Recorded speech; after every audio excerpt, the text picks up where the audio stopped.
circunstâncias, deixando vítimas e um rastro de destruição, sem medir consequência. Isso é guerrear. A guerra sempre é sinal de egoísmo e orgulho. Sendo assim, ainda que estejamos no mundo onde a imperfeição estampa a sua face, é possível usufruir de momentos de felicidade. E mais, à medida que lutamos com dignidade, passamos a ver os momentos de luta como um fator importante para desenvolver em nós os valores nobres da vida. Mas afinal de contas, o senhor sabe ou não onde mora essa tal felicidade?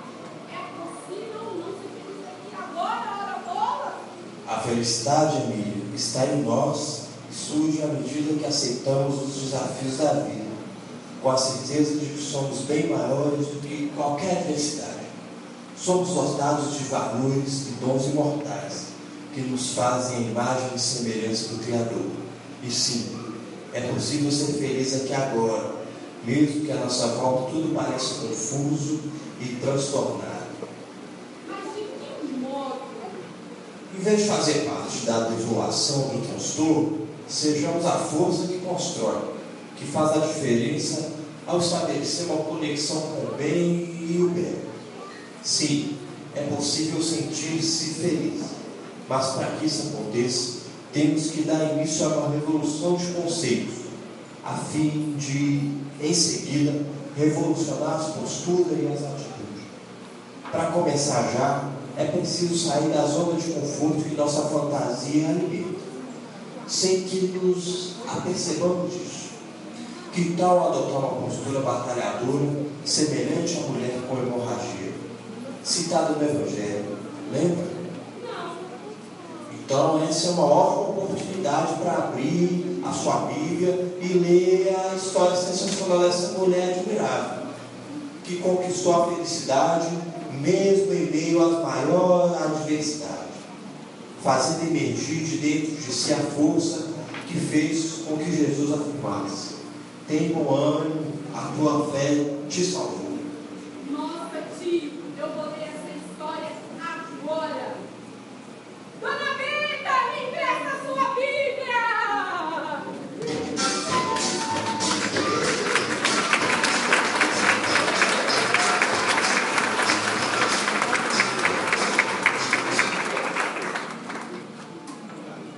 Boa imitação de Emília.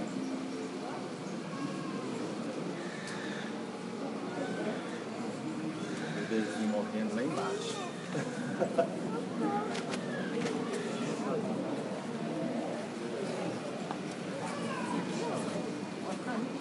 Não vai tomar pasta, não? Vai também?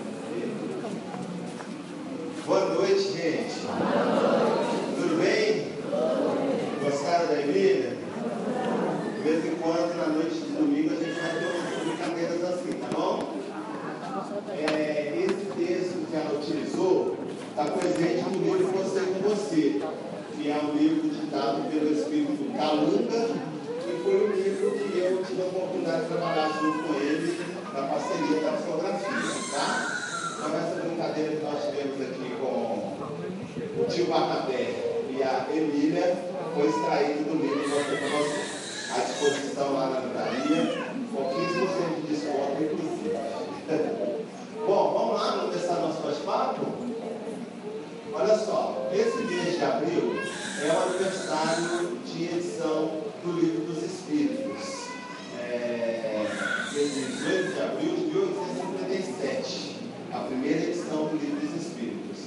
O Livro dos Espíritos, ele é a base da doutrina dos Espíritos, né? Depois nós tivemos outros que foram sendo construídos e hoje é o edifício da doutrina dos Espíritos. Então, o Livro dos Espíritos, o Evangelho segundo o Espiritismo, a Gênese, o Livro dos Médiuns e o Céu e o Inferno. Nós temos também um complementar que é o que é Espiritismo, que é fruto do trabalho de Kardec, no momento em que ele estava fazendo um debate com um pastor protestante. E os dois discutindo os princípios da doutrina. É um livro muito gostoso da gente ler. Mas os 5 básicos são esses que eu disse, tá? E a minha missão aqui hoje é propor a vocês um olhar do que o Livro dos Espíritos nos propõe, não somente do seu ponto de vista de doutrina espírita, mas dos conteúdos atualizados que a gente pode empregar e colocar em qualquer setor da nossa vida. Mas antes, eu vou trazer um trechinho do prefácio que Kardec escreveu no Livro dos Espíritos, principalmente para nós que somos espíritas e para nós que estamos iniciando essa proposta nesse universo, ter muito bem sedimentado e muito bem entendido para nós o que seja o Espiritismo, tá bom? Então, Kardec escreve assim: para coisas novas, necessitamos de palavras novas, pois assim o exige a clareza de linguagem, para evitarmos a confusão inerente aos múltiplos sentidos dos próprios vocábulos. As palavras espiritual, espiritualistas, espiritualismo têm uma significação bem definida.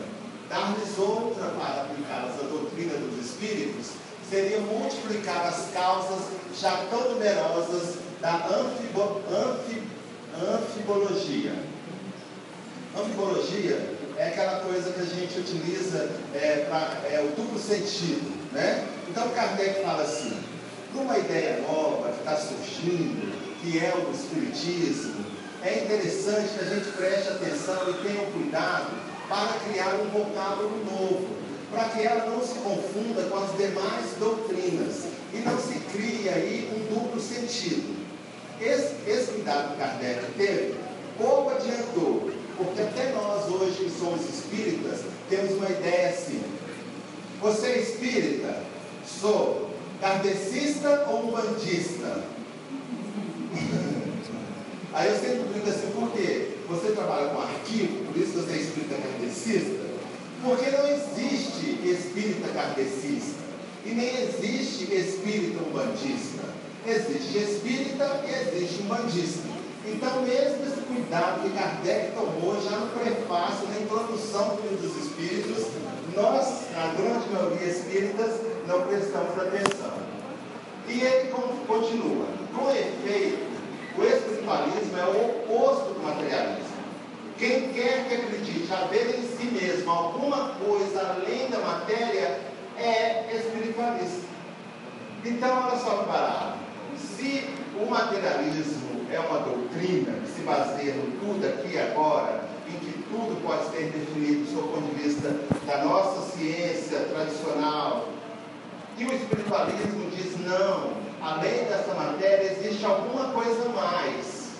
Então todas as doutrinas religiosas são espiritualistas, porque o catolicismo ele acredita em alguma coisa além, os evangélicos acreditam em alguma coisa além, o espiritismo também acredita em alguma coisa além. Então todas elas são espiritualistas, porque elas olham o indivíduo além desse contexto temporário da matéria. E aí ele continua assim: mas não se segue que daí que crê na existência dos espíritos ou em suas comunicações no mundo invisível. Então a doutrina, a religião católica é espiritualista, mas ela não acredita na comunicação dos espíritos através da mediunidade. Ela não acredita na existência da erraticidade. No catolicismo a gente aprende que existe o céu para os bons, o inferno para os lá para baixo, e criaram um meio termo assim, né? Que é para dar uma amenizada na quantidade de gente que sobe e desce, que é o purgatório, né? Em lugar da palavra espiritual, espiritualismo, empregaremos para designar essa última crença a palavra espírita ou espiritismo, nas quais a forma lembra a origem do sentido radical, que é espiritual, espiritualista e espiritualismo, e por isso tem a vantagem de ser perfeitamente inteligíveis, deixando para o espiritualismo a sua significação própria. Qual é a significação própria do espiritismo, do espiritualismo? Alguma coisa fora da matéria, né? E esse alguma coisa da matéria vão entrar todas as gavetinhas de todas as religiões, cada um espiritual. Boa noite. Portanto, Todos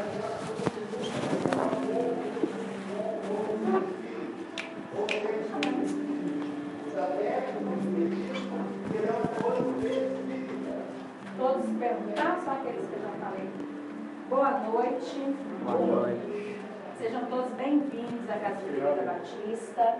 Tem alguém que está iniciando o tratamento hoje? Primeira vez na Casa de Período? Desejamos a vocês que vocês sejam bem-vindos.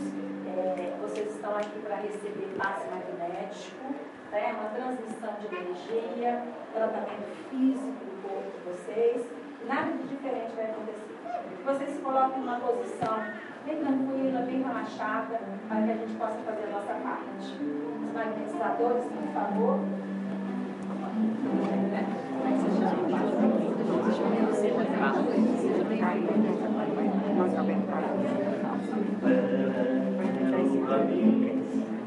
É criança brincando,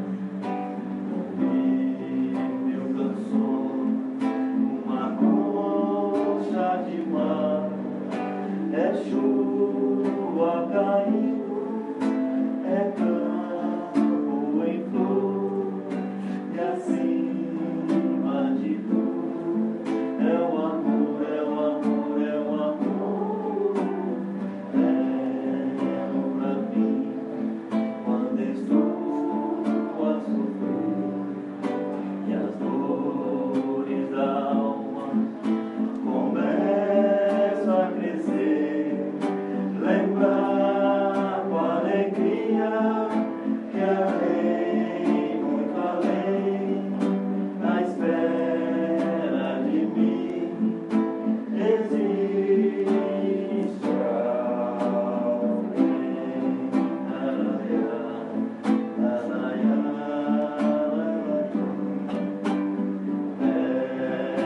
Pra mim é criança brincar, é ouvir mil canções numa concha de mar, é chuva caindo, é campo em flor, e acima de tudo é o amor, é o amor, é o amor. Quero pra mim quando estou a sofrer e as dores da alma começam a crescer, lembrar com alegria que além, muito além, à espera de mim, existe alguém. Os magnetizadores,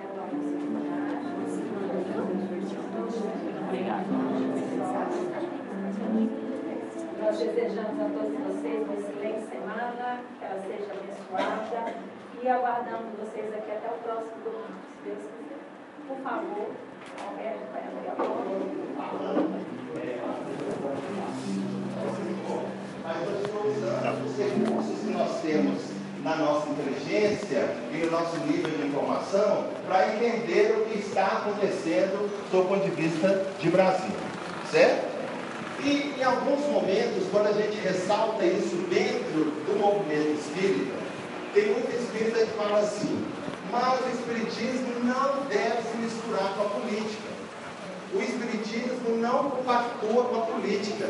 O espiritismo e o espírita não devem fazer passeata, não devem falar nada sobre o que diz respeito à política.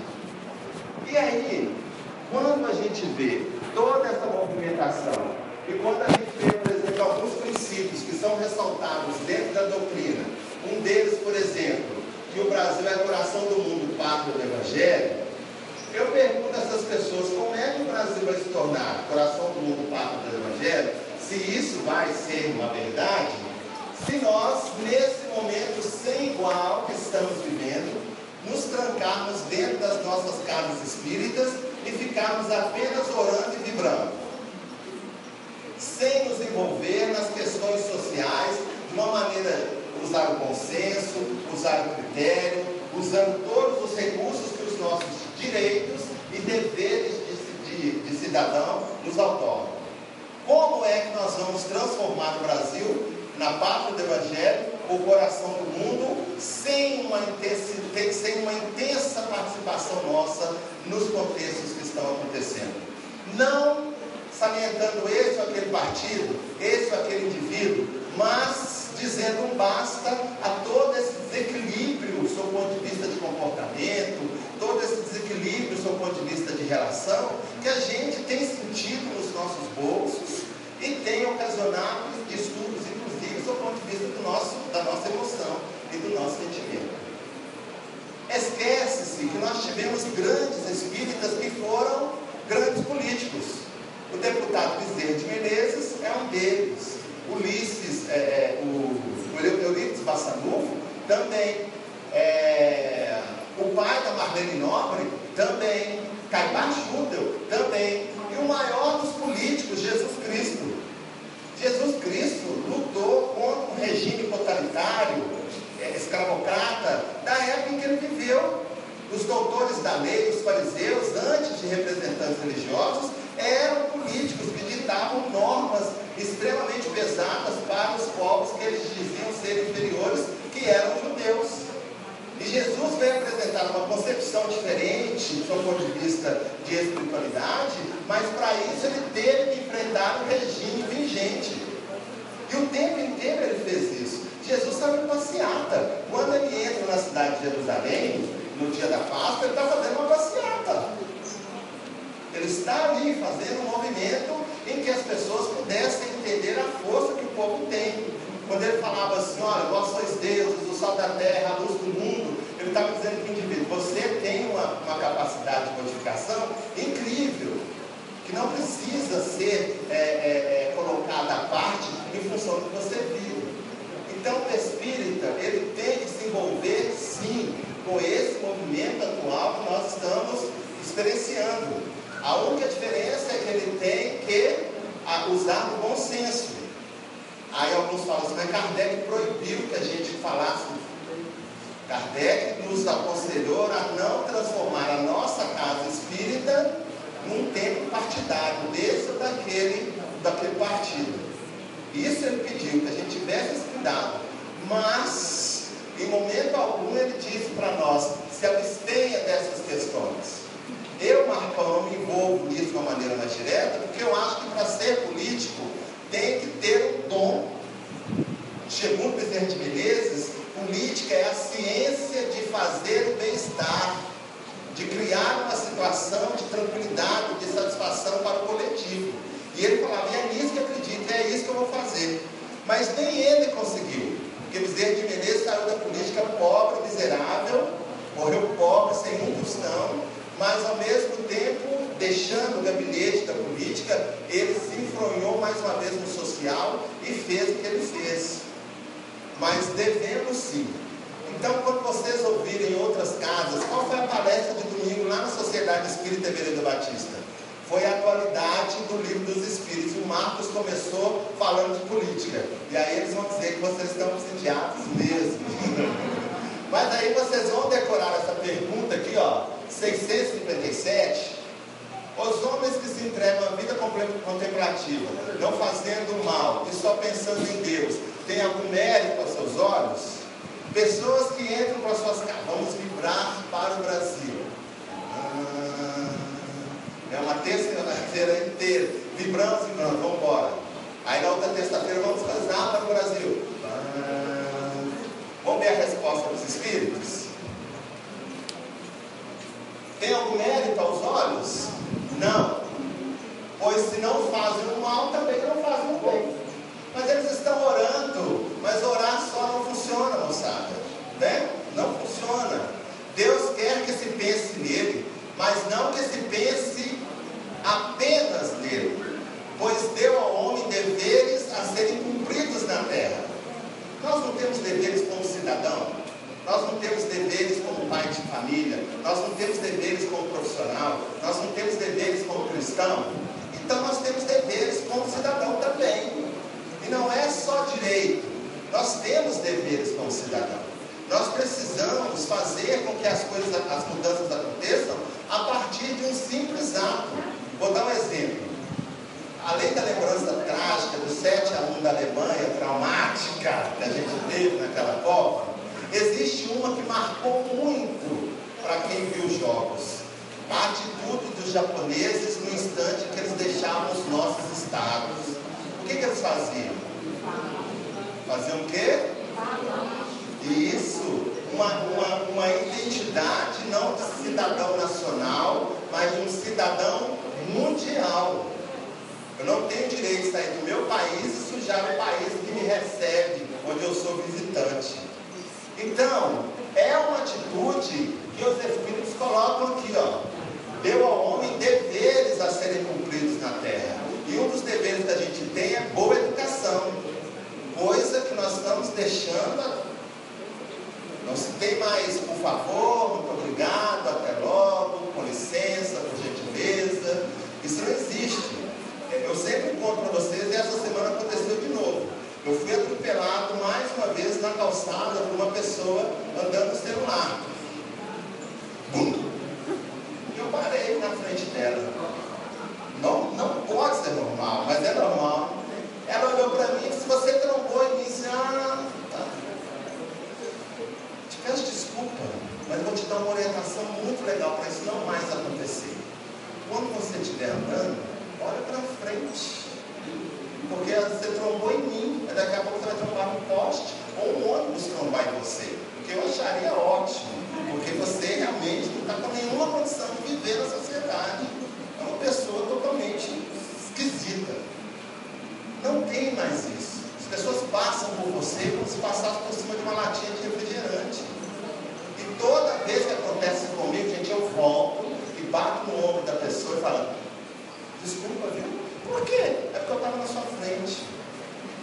Para ver se ela atende. Esses dias eu estava no ponto do ônibus, lá na Via Expressa, perto do Diamond Mall, no Padrão Stark, onde eu moro. Eu moro no Padrão Stark, perto do Diamond Mall. Toda vez que eu falo, essas pessoas me criticam. Aí estou lá sentado, esperando meu busão. Um cara, a lixeira aqui, gente, ó, naquele postezinho, né? Naquela cobertinha. O cara encostado, sentado, encostado na lixeira, e eu aqui. O cara lá está pregando, brincando com papel. Puf! Entrei aqui, olhei para ele e falei assim: não estou acreditando. Não estou acreditando.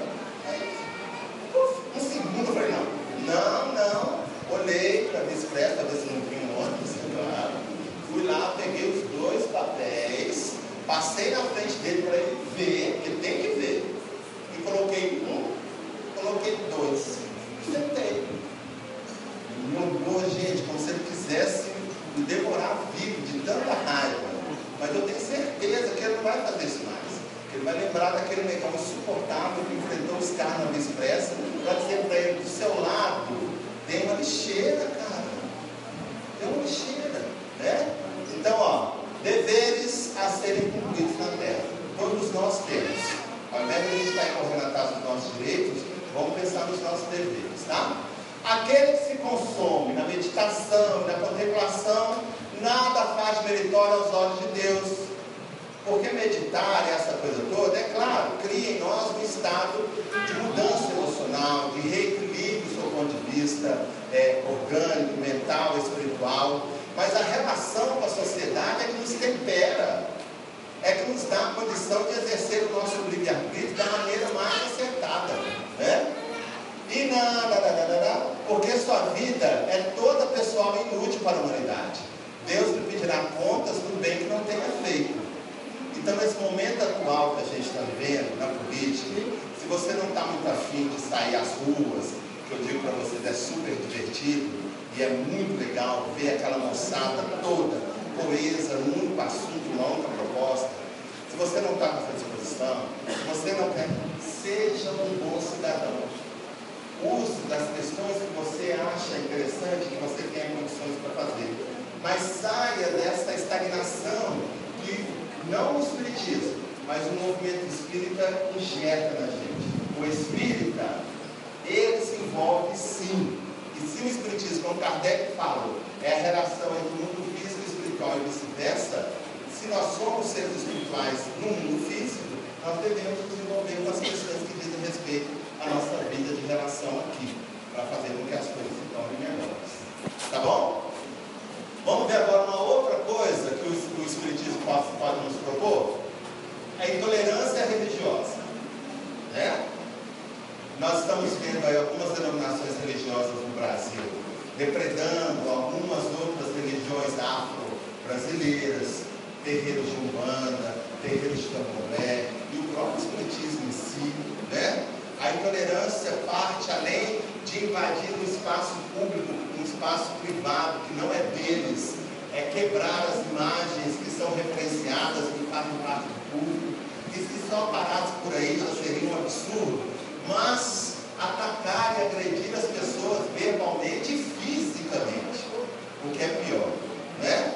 Nos outros países, nós estamos vendo aí pessoas se tornando bombas e explodindo-se em metrôs, em lugares onde tem muitas pessoas transitando, morrendo e matando uma enormidade de seres só porque eles entendem que a sua proposta religiosa é a única, é a mais acertada e que todos nós devemos nos dobrar a esse conceito de relação de Deus e com Deus que eles têm. Intolerância religiosa é uma das coisas mais violentas que existem, porque o ser que se torna fanático, do seu ponto de vista de religiosidade, ele se coloca um patamar acima de todas as outras criaturas. Ele se acha o eleito, e sendo eleito, ele pode fazer tudo com os outros que ele julga impuros, distanciados da luz, vitimados pelo demônio ou distantes da salvação. Todos, na sua grande maioria, agem na perspectiva e na prerrogativa de que eles são agentes divinos, verdadeiros anjos, a limpar o mundo da imundície daqueles que são totalmente distanciados da verdade do Evangelho, seja do Alcorão, seja lá o que eles creem. Tá?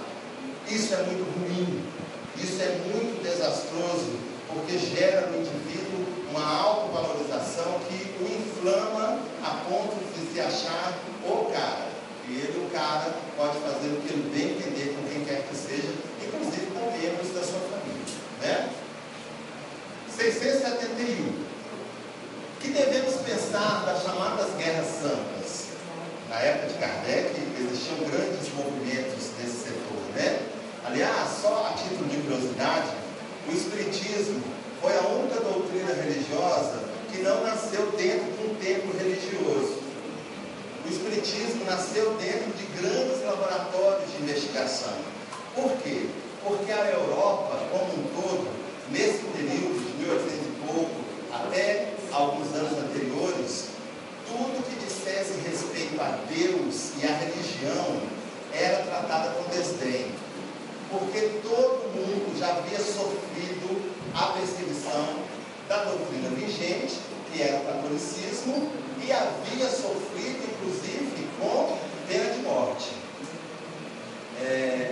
No ano passado, eu tive a oportunidade de visitar uma igreja lá em Lisboa, que era uma igreja onde o Torquemada, que foi um dos maiores inquisidores espanhóis, né, exercia os seus julgamentos aos humanotes, ou aos seres que eles chamavam de longes da doutrina e da salvação.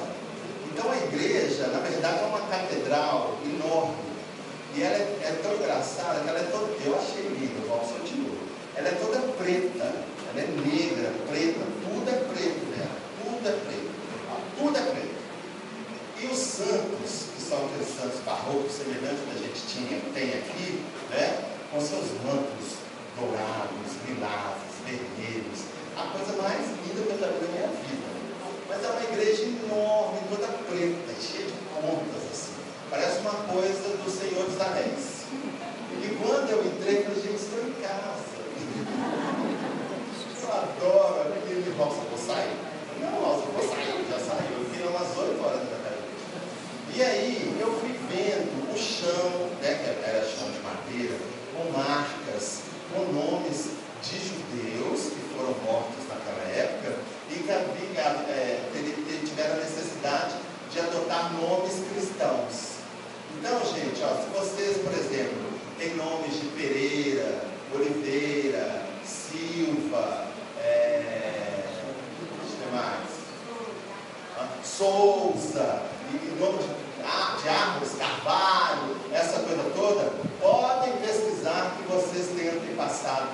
judeus que viveram naquela época da Inquisição, se não forem vocês reencarnados, tá? Porque era essa a prerrogativa.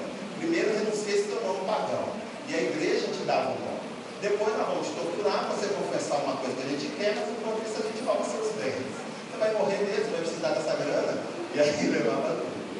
Mas a intolerância religiosa, né, que fez com que a Europa sofresse uma das maiores perseguições sob o ponto de vista de religião, tirando as guerras santas e aquela coisa toda. E a Inquisição chegou no Brasil, na época do Brasil colônia, né? Teve aí uns tentáculozinhos aqui. E os jesuítas oficializaram, né, aquela outra de Jesus, Companhia de Jesus, que foi a mais cruel das companhias religiosas que estiveram aqui no Brasil. Mataram a grande maioria dos nossos índios, porque queriam transformar os nossos índios em católicos. Olha que doideira! Não tem jeito. E depois vieram os escravos e queriam que os escravos também se tornassem católicos. Não tem jeito. Então mata todo mundo. Já que todo mundo pagão mesmo, a gente vai levar o mundo dessas questões. Intolerância religiosa. Vamos ver a resposta dos espíritos? Esses povos são impulsionados pelos maus espíritos. E aí teve uma moça que estava fazendo um programa de rádio sobre esse tema, e ela escreveu um e-mail para mim: mas como que você fala que no meio da política tem maus?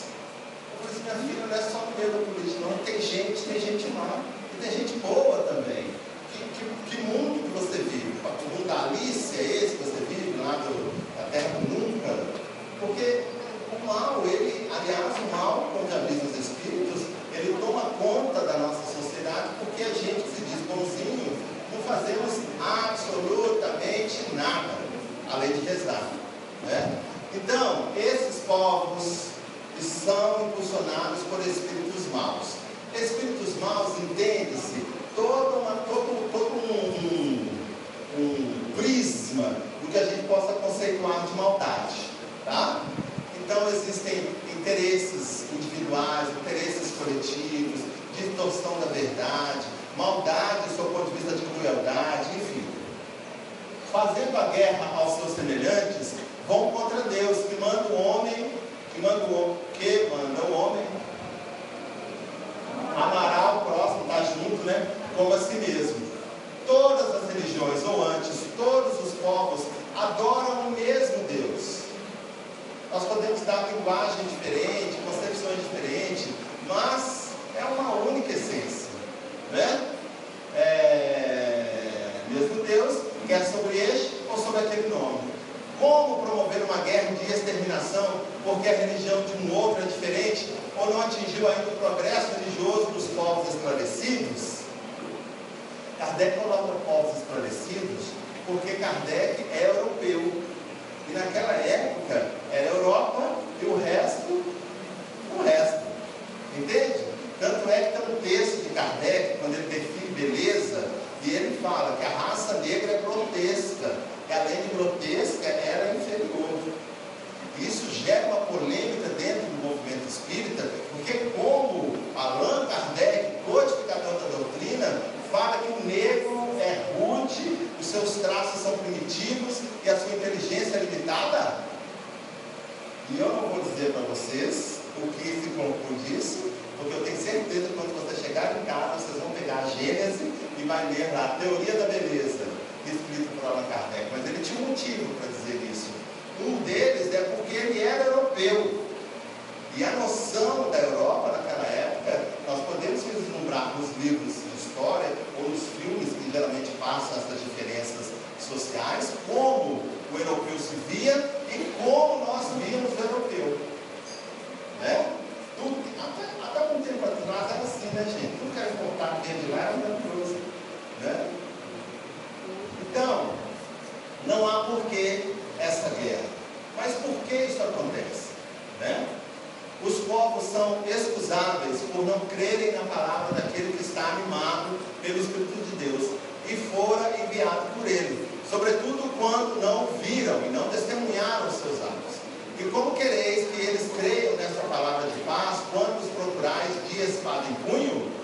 Acreditem nas vossas palavras, quando os vossos atos desmente a doutrina que pregais, ele fala assim: como é que você, levantando a espada e cortando o pescoço das pessoas, como é que você deseja que as pessoas acreditem na sua doutrina que prega o amor, se você está exterminando a família dele?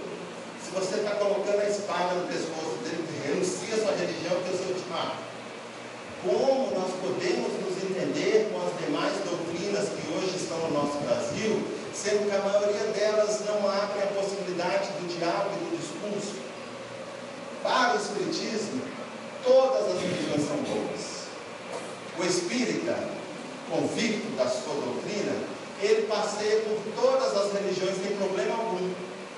Eu adoro o ritual católico, eu adoro as ladainhas católicas, eu adoro os santos católicos. Tanto é que quando os meninos foram viajar a primeira vez, o auxiliar para fora do país, eu fui na igreja Boa Viagem, comprei uma medalhinha do protetor dos viajantes, pedi o padre para abençoar e levei para os dois para o Daniel. O que é isso? É uma medalhinha abençoada pelo padre. E você quer que eu leve isso? Sim. E ele não levou, e o Robson levou. Sabe o que aconteceu? Ele perdeu a carteira dele. Eu avisei, não quis. E o Robson me contou isso, as gargalhadas, né? E o Robson pegou a dele e colocou na carteira. Não vai estar, perdeu a carteira. Então, nós passeamos por todas as doutrinas, sem problema algum. Algumas outras doutrinas não passeiam pelo Espiritismo. E alguns dirigentes da doutrina ainda dizem: não entra lá, porque lá está o Beelzebub. É um negão lá de cabelo em pé, que é o representante de Satanás. Vai lá não.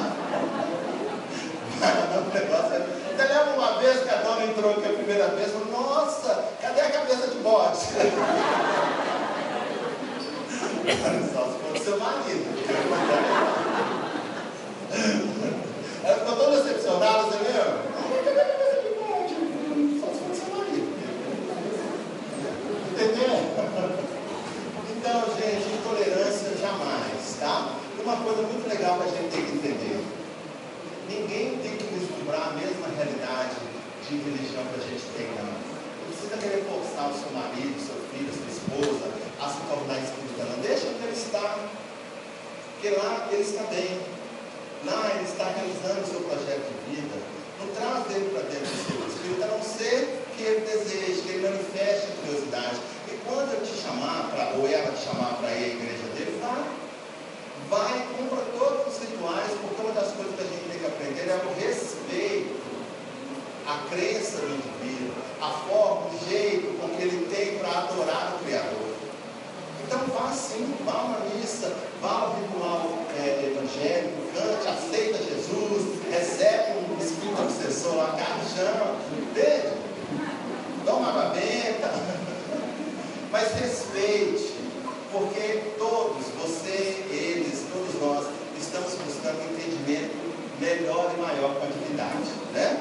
Um dia, se ele desejar, vá lá na casa do período, e traz ele aqui, senta ele aqui na frente, ele vai ouvir, vai participar das coisas. É assim que deve ser, né? Então, intolerância religiosa, não. Quanto tempo eu tenho? Ainda tem muito tempo, né? 10 minutos? Até 11, 10? Progresso da legislação humana, justiça social. 976. Gente, esse livro foi 796. Eu fiz isso para ver se vocês estavam prestando atenção. A época em que isso foi proposto, hein? 1857.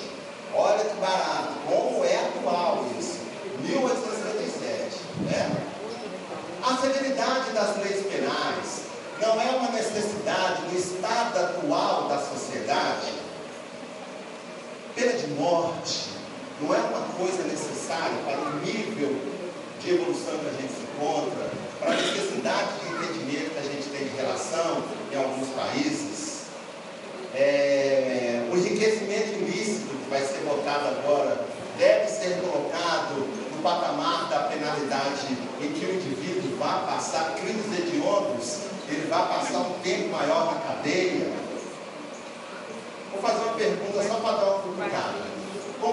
anos agora pode-se votar? E por que com 16 anos um indivíduo não pode ser atuado criminalmente? Não, vocês já pararam para pensar? Se ele é capaz de colocar um deputado, um vereador, um presidente, e se ele dá um tiro em alguém, ele não sabia que aquela arma posta de fogo e mata alguém. Mas votar ele pode. São essas coisas que a gente tem que pensar e refletir, e que temos força para levantar questionamento e mudar, se for o caso. Né? Então, a severidade das leis penais não é uma necessidade no estado atual da sociedade? Como eu que os Espíritos respondem? Uma sociedade, olha o que eles falam da gente. Uma sociedade depravada, e aí a gente tem que enfiar a carapuça até aos pés, porque o que nós somos em níveis diferentes depravados. Nossa relação conosco, com as pessoas, com o mundo, é uma depravação em níveis diferentes. Tem gente que respira isso em todos os poros. Tem uns que tem mais ou menos. Eu, no meu caso, não tenho nenhum, porque eu estou aqui em missão. Numa sociedade depravada, tem certamente necessidade de leis mais severas. Porque o indivíduo não sabe se comportar socialmente. Ele não tem limites. Ele não tem nenhuma rédea para se conduzir. Ele não tem valores, talvez não advindos da família, ou se tiveram na família, não souberam absorver. Mas existem pessoas que não têm um senso de civilidade. E quer ver um exemplo?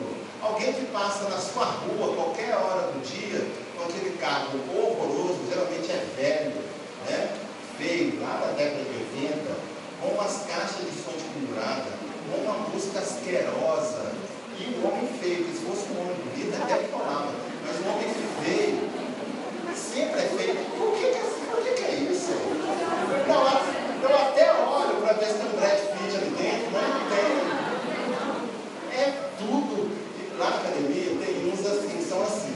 Aí um dia a gente estava treinando lá, aí eles falavam, a gente não pega umas meninas, que não sei o quê, as meninas não estão olhando para a gente, eu disse, eu estou até vendo, por que vocês não pegam, mas tudo bem. Aí o que você acha, Marcão?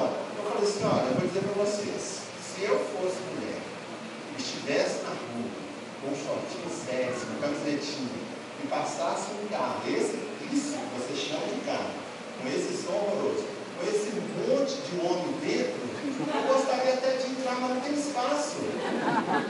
Porque vocês querem pegar a mulher com um monte de homem dentro do carro? Mas se essa fosse a questão, não é isso. Mas não tem nenhuma perspectiva, né? Quer depravação ampla essa? Porque se gosta desse tipo de música, eu não gosto.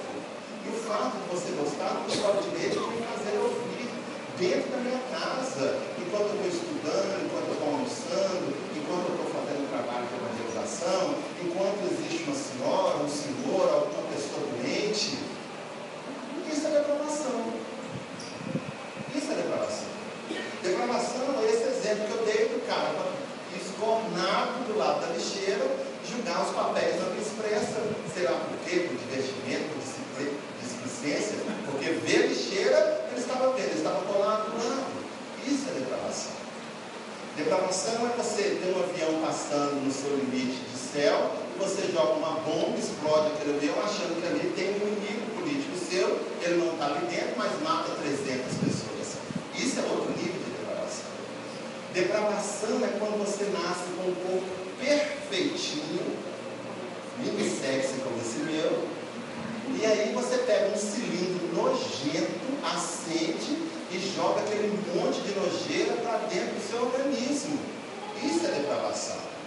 E se não bastasse, você joga, se contamina e contamina o ar de quem está ao seu lado. E que você diz amar. Te amo. Longe de mim. Boca de cinzento. Isso é depravação. São essas coisas que ainda estão no nosso meio social e que precisam de leis um pouco mais severas. E elas são severas em todos os níveis. Por exemplo, cigarro. Todo mais cigarro agora tem umas fotos, né? De questões questões que fragilizam a saúde, não é mais permitido comercial na TV, né? São leis severas. As pessoas não podem mais fumar em ambientes fechados, não é verdade? Mas isso não tem adiantado muito, porque o número de fumantes tem aumentado. O número de pessoas que têm morrido de câncer em função dessas toxinas tem aumentado. E o número de mortes de mulheres está maior do que o número de mortes de homens. Viu, meninas? Então, tomem tempo.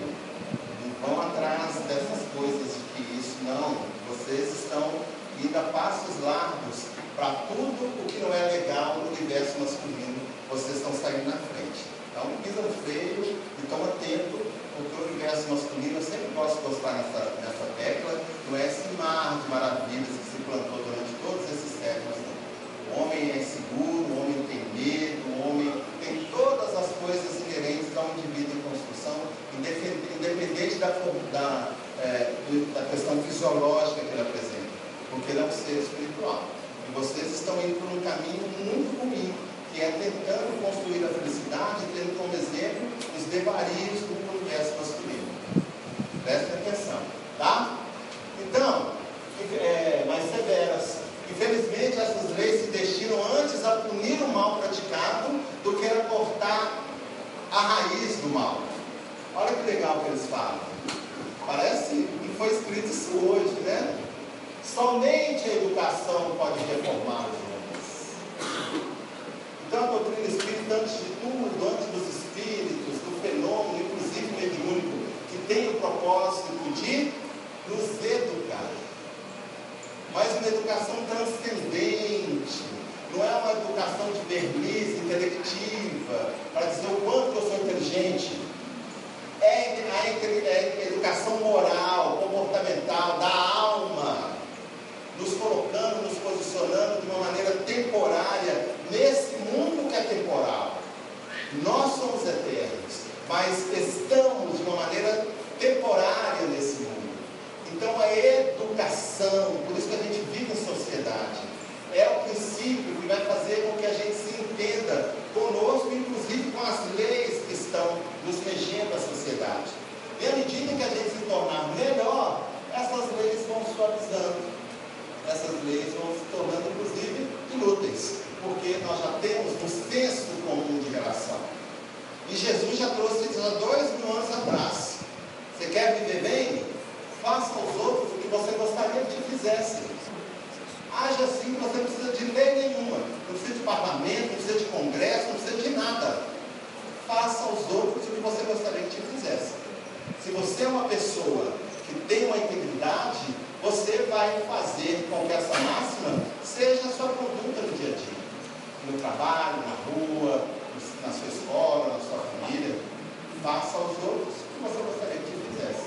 Somente a educação pode reformar o homem.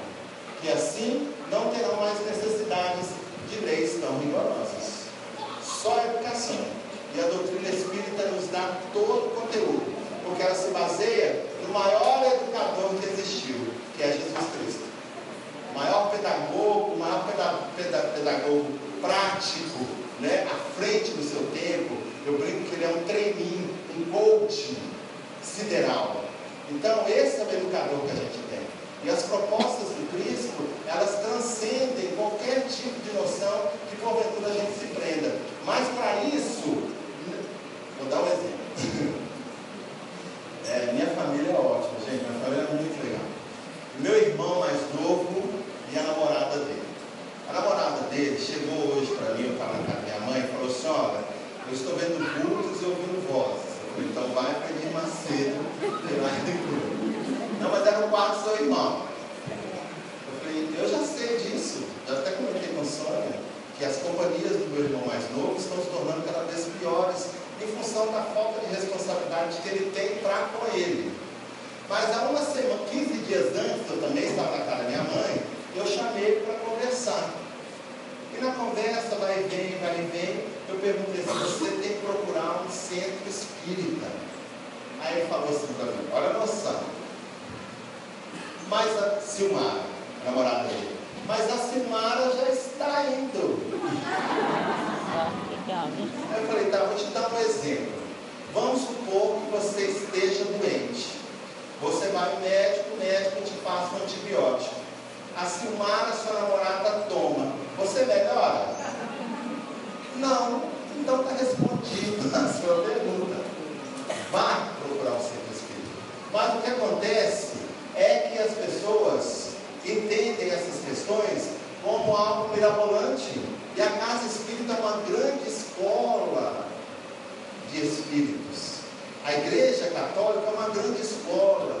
Os templos evangélicos, budistas, os terreiros umbandistas são escolas, universidades, onde a gente vai estudar as matérias da vida, tendo como base o mestre, o diretor dessa escola, que é Jesus Cristo.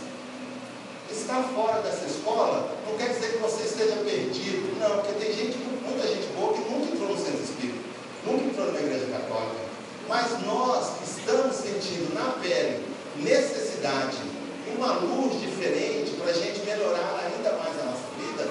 Temos que nos matricular urgentemente nessa escola e sermos alunos interinos o tempo inteiro, para que quando a gente sair daqui, com as matérias apresentadas, vislumbradas, estudadas, discutidas, nós tenhamos a possibilidade de colocar em prática uma verdadeira prova comportamental.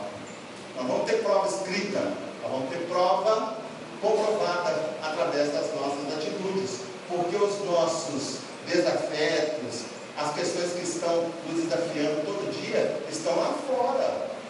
Ser espírita aqui dentro é uma maravilha. Vai ser um bom cidadão lá fora, diante do ônibus que atrasa, não para no ponto, do seu salário que atrasa, do seu chefe que pega no seu pé, da mulher que estourou seu cartão de crédito, do chute na canela que você levou do seu futebol de final de semana, daquele perna de pau, do seu time que perdeu. Vai ser. É isso que a gente tem que fazer. Por isso que é a educação. Esse é o ponto. Vamos lá, por favor. 797. Como o homem poderia ser levado a reformar as suas leis? Diante das injustiças que as leis, porque todas elas são imperfeitas, porque imperfeitos somos nós, né? Elas vão ser melhoradas, adaptadas, algumas são excluídas, né? Como a gente poderia fazer isso? Por favor. Isso acontecerá naturalmente, pela força das circunstâncias e pela influência das pessoas de bem que o condoem na senda do progresso. Há muitas que já foram reformadas e muitas outras ainda o serão. Então, meu tataravô, ele não teve a possibilidade de opção de ser médico, engenheiro, ele nasceu escravo, né? Ele não teve opção como tive, como você está tendo. Não tinha. Alguém julgou o maior do que ele, assim como vários outros, e o colocou na escravidão. Passamos um período longo, de quase 300 anos nesse processo. E aí veio uma princesa influenciada pelo mundo europeu, o Brasil, o último país a derrogar essa lei. Não existe mais escravidão oficializada, porque existe a escravidão na surdina, né? Mas hoje, qualquer um que me chamar de preto com uma conceituação preconceituosa e que tende a me diminuir, coisa que não vai conseguir, eu tenho o direito de processá-lo. E olhe que há possibilidade real de eu ganhar, em função dessa eufania toda do corretamente político, ou politicamente correto, né? Hoje você não pode chamar uma pessoa de gordinha mais, mesmo que ela esteja com a Elza Carla. Se ela se sentir ofendida, ela te processa. Você não pode chamar ele de branquinho, você não pode chamar ele de mulatinho, você não pode chamar ninguém de nada. Se ele julgar que aquilo não está politicamente correto, ele te processa, né? Mas isso muda, porque naturalmente as circunstâncias mudam e nós também vamos mudando, porque vão nascendo outras necessidades. Vocês já imaginaram hoje, se nós estivéssemos ainda com escravos, onde que a gente ia colocar esses escravos nos nossos apartamentos de 40 metros quadrados? E como é que a gente ia alimentar esse povo todo? E eles iam fazer o quê? Porque não se planta mais, não se tem mais as a não ser em áreas rurais, né? Então, naturalmente, essas coisas vão se transformando. E algumas pessoas saem à frente reformulando essas leis. Só com o tempo, vocês mulheres puderam votar, né? Mas para isso, algumas de vocês tiveram que morrer queimadas numa fábrica de tecido. Muitas foram queimadas. Para algumas de vocês, para a grande maioria, vocês tiveram que lutar, sair da posição de objeto para se tornar um ser humano. Porque não sei se vocês sabem, em uma determinada época, lá no século 17 ou 18, houve um grande concílio dos doutores da igreja para decidir se a mulher era ser humano e se era ser humano, se ela tinha alma.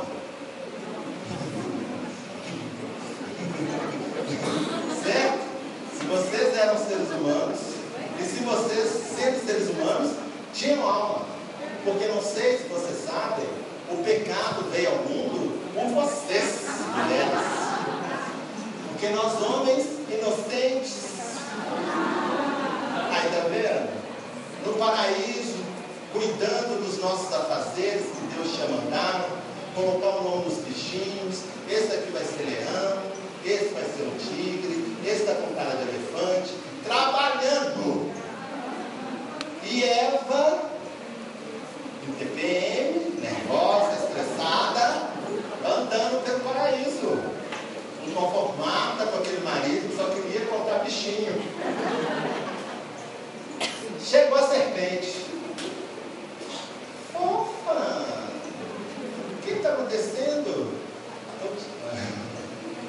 Não tem isso. Estou sem paciência com esse marido que Deus me arrumou. Pior que só tem ele. Se eu pudesse ainda ter o Ricardão, não rola.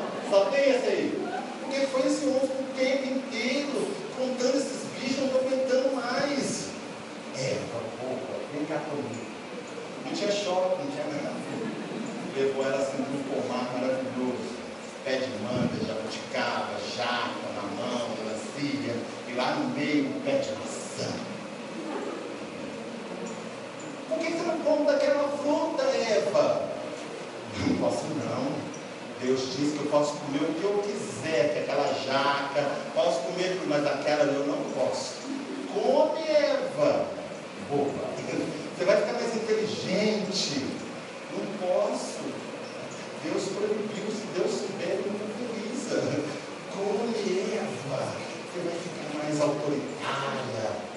Não posso, serpente, não posso. Come, Eva, porque emagrece.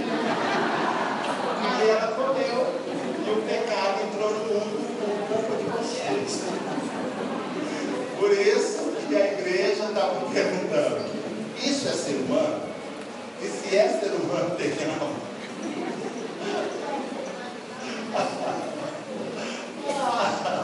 Só bobagem. Então vamos lá, que meu tempo está acabando. Por favor. Você passou antes da resposta. Não, já tinha muita resposta? Já, né? Então vá. Vida em outros planetas.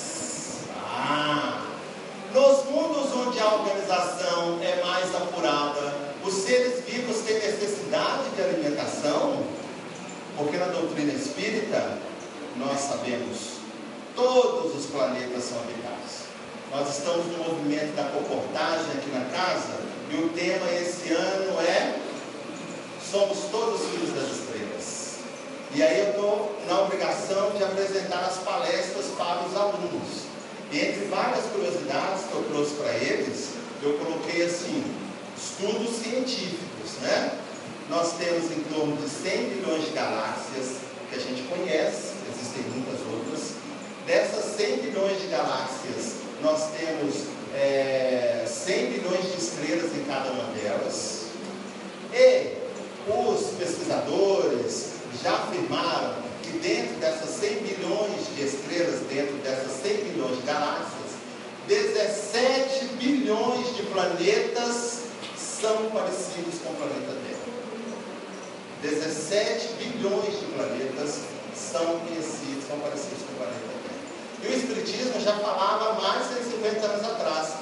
Todos os planetas são habitados, com a sua humanidade, com a sua estrutura energética, com a sua sociedade, inerente ao nível de evolução daqueles seres. Então Kardec pergunta, bom, vidas em outros planetas, uma organização mais apurada, mais elevada do que a nossa, eles têm a necessidade de alimentação como nós? Aí os espíritos respondem, sim, mas os seus alimentos estão em relação com a sua natureza. Esses alimentos não seriam tão substanciais para os vossos estômagos. Esses espíritos arrasam para a gente, né? Grosseiros. Da mesma maneira, eles não poderiam digerir os vossos. Eles vão colocar alimentos grosseiros, né? É óbvio, né, gente? Planetas onde os seres não têm necessidade de comer um bom bife, certamente eles não terão dentes caninos, certamente eles não terão aparelho digestivo tão parecido com nós, nem sistema excretor tão parecidos com nós. Em ambientes que a gente nem consegue conceber, que eles conseguem tirar os nutrientes da atmosfera, nem aparelho digestivo, nem excretor e talvez nem boca eles tivessem. Pelos próprios poros já retirariam os elementos necessários para a manutenção da sua vida. Se eles já dominaram a telepatia, nem boca nem olhos, porque a questão é mental. Então eles conversam pela mente, enxergam pela mente e falam pela mente, né? Então é muito legal. Então, gente, não estranhem se um dia vocês chegarem lá na Praça 7 e tiver um disco voador pousado lá, porque eles estão entre nós, viu? Não esqueçam disso não. Por favor. Nos mundos mais aperfeiçoados, o homem é submetido à mesma necessidade de trabalho? Tem necessidade de trabalhar? Vamos lá. A natureza do trabalho é relativa à natureza das necessidades. Quanto menos necessidades materiais, menos material é o trabalho. Mas não julgueis por isso que o homem permaneça inativo e inútil. A ociosidade seria um suplício, em vez de ser um benefício. Por isso que hoje, vou fazer só um arremedo, tá? Quando a gente fala em paraíso, esse paraíso oferecido pelo catolicismo, o meu estômago até embrulha. Porque como é que eu vou passar a eternidade sem fazer nada? Só cantando hosanas, admirando um Deus que eu nunca vou ver, porque na Bíblia diz que eu nunca vou ver Deus, pelo resto da vida. É muito mais legal o inferno. Lá tem micareta, carnaval fora da época, e a gente pode fazer acontecer, porque não vamos sair de lá mais mesmo. Então a gente pode mandar ver, mas nenhum nem outro existe, certo? Então nos mundos superiores o trabalho é diferente. Aqui nós precisamos acordar todo dia e matar um leão todo dia, não é? E é porque também o nosso organismo é uma máquina que precisa de movimento. A lubrificação do nosso organismo, dos nossos membros, das nossas células cerebrais, elas precisam do trabalho. Por isso que os espíritos falam que o trabalho é toda ocupação útil. Isso que a gente está fazendo aqui é um trabalho, né? Por favor, concepção e aborto, está quase acabando. Em que momento a alma se une ao corpo? Porque ele está brigando aí pela legalização do aborto, vários interesses, né? Tem indústria farmacêutica querendo a placenta para fazer creme anti-rugas, tem gente querendo vender, tem gente... É N motivos. A mulher dizendo que o corpo é dela, portanto ela tem direito, mas o corpo que está dentro dela não é dela, tanto é que é expelido depois de um determinado tempo, então não é dela, ela pode fazer o que ela quiser, mas com aquele corpo que está ali dentro, não, porque não é dela, né? Não é dela, se eu for de seio, de bumbum, é um outro ser que está ali dentro. Vamos ver o que os espíritos respondem? A união começa na concepção. Olha que barato isso. Há 150 e poucos anos atrás. Mas não se completa senão no momento do nascimento. Desde o momento da concepção, o espírito designado para tomar determinado corpo, aí ele se liga por um lado fluídico, que se vai encurtando cada vez mais à medida em que o feto vai se desenvolvendo. Até o instante em que a criança vem à luz. O grito que então se escapa dos seus lábios anuncia que a criança entrou para o número dos vivos e dos servos de Jesus. Então, no instante em que o ato sexual acabou, houve o prazer, aquela coisa toda, e o espermatozoide os espermatozoides começam a sua corrida em direção ao útero, e um deles consegue entrar, o espírito já está ligado. Então já existe vida, já existe uma estrutura, mas não tem uma forma, não tem olho, não tem braço, mas existe vida. Então é crime, no instante em que a concepção é fundamentada, é que ele entra e começa a fazer todo o processo, ali já tem um ser imortal, oriundo da vontade de Deus, que vai nascer. Mas quando o aborto não é crime, Kardec pergunta uma outra questão ali. Somente quando a gravidez põe em risco a vida da mãe. Opta-se por uma vida que já está em andamento, por aquela que vai por começar. E Kardec ainda pergunta: e o que acontece com o espírito que foi abortado? Recomeça novamente. Toma um outro corpo em outro momento, em outro instante. Né? Então, gente, quando formos discutir a questão do aborto, já que somos espiritualistas e espíritas, entendamos que, mesmo que não haja uma forma humana ali, se houve concepção, já tem um espírito ligado ali, se desenvolvendo, na expectativa de fazer parte do número dos vivos e ser servo de Deus, na proposta de se desenvolver como ser espiritual que é. E agora eu vou correr, tá? O aborto provocado é um crime, qualquer que seja a época da concepção, por favor. Há sempre crime quando se transgride a lei de Deus. Qual é o primeiro mandamento que Moisés recebeu? Não matarás. Ponto. Tá? Não matarás. É um mandamento. A mãe ou qualquer pessoa cometerá sempre um crime ao tirar a vida à criança antes do seu nascimento. Porque isso é impedir a alma de passar pelas provas de que o corpo deveria ser um instrumento. É impedir um ser imortal, que não foi criado por nós, foi criado por Deus, a dar prosseguimento ao seu processo de evolução, a sua redescoberta de vida, a sua mudança de rota, a descoberta de outros valores, é interromper a expectativa de um ser imortal, que vê na reencarnação a possibilidade de dar vazão aos seus sonhos, do mesmo jeito que a gente hoje deseja fazer as coisas acontecerem. E por último, provas da existência de Deus. Onde podemos encontrar a prova da existência de Deus? Grandes filósofos, estudiosos, ainda hoje, discutem, transcendem, viajam, né? E aí os espíritos respondem de uma maneira tão boba, assim, boba que eu falo, tão simples, uma coisa tão transcendente, que a gente vê o quanto que o livro dos Espíritos, ele é uma cartilha de bem viver, acompanhado do Evangelho para nós todos. Olha o que os Espíritos respondem. No axioma que aplicais as vossas ciências, não há efeito sem causa. Procurai a causa de tudo que não é obra do homem, e a vossa razão vos responderá. Olha que sensacional. Quem fez isso aqui, gente? Foi um homem. Não foi um homem? Beleza. O papel vem de onde? Quem fez a árvore? Porque a gente pode multiplicar árvores a partir das sementes. Nós podemos fazer, inclusive, clonagem. Mas façamos uma árvore do nada. Quem fez isso aqui, ó? O copo. E o que está dentro do copo? Nós somos capazes de fazer água? Ao contrário, nós estamos acabando a nossa água, né? Não. Nós podemos sujar e limpar. Nós podemos pôr outros elementos, né? E transformar a água, por exemplo, uma Coca-Cola, e tacar gelo e limão, que é uma maravilha.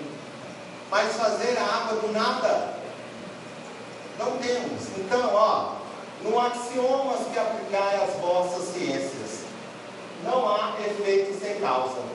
Procurai a causa de tudo que não é obra do homem, e a vossa razão vos responderá. É obra de alguém. Se eu não souber explicar, eu posso dizer que isso é Deus. é a natureza? Deus é a natureza. Entenderam? Simples. E aí, antes, lá no início, na primeira pergunta, Kardec ainda pergunta para a gente terminar: o que é Deus? E os Espíritos respondem: Deus é a inteligência suprema, é a causa de tudo existir. E a gente sempre ressalta essa pergunta, porque se Kardec tivesse perguntado assim: quem é Deus? Aí nós teríamos um Deus humanizado, de forma humana, um velhinho gagá que joga dado. Quem é sempre alguma coisa. Mas o que é? Olha as janelas que se abrem. Né?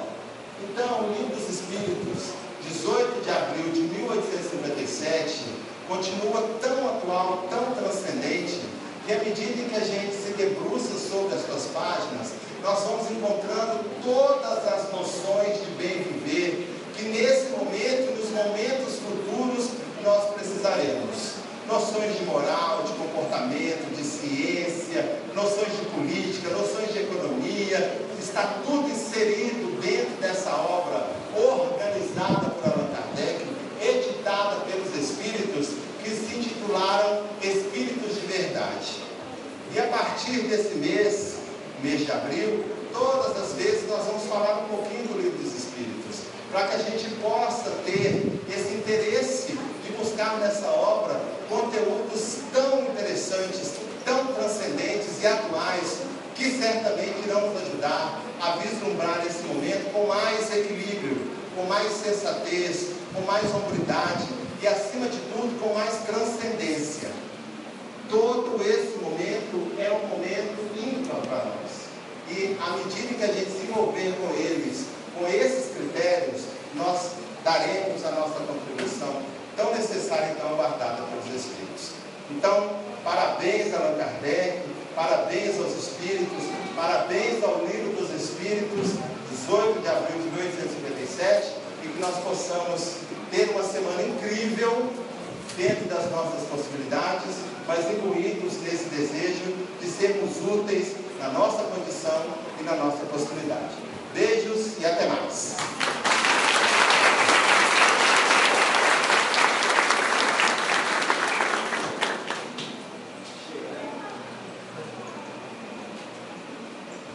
Muito bom, né, gente? O Espiritismo é um inesgotável estudo para a vida toda. Muito obrigado, Marcos. Mais umas palmas que ele gosta.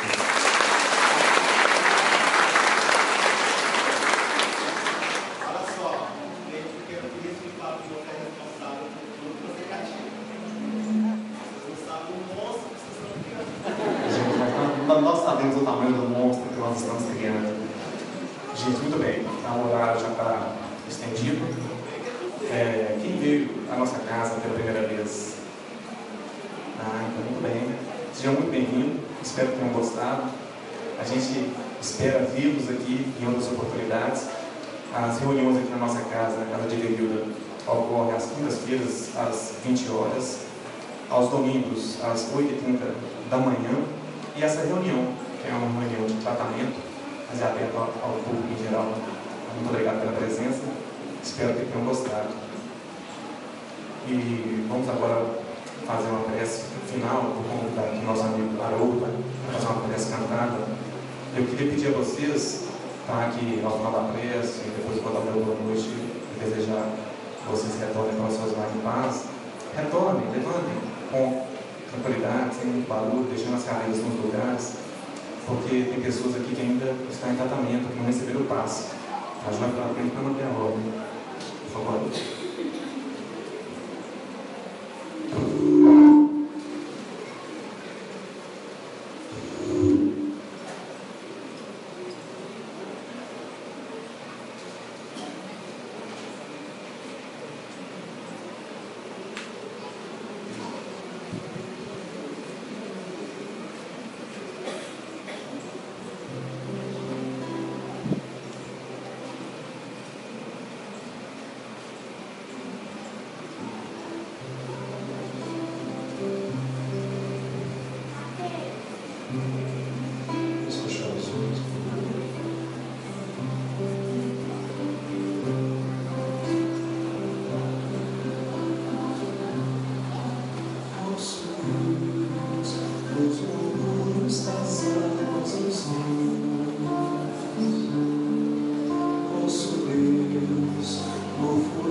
Passos mortes criou, esforçar.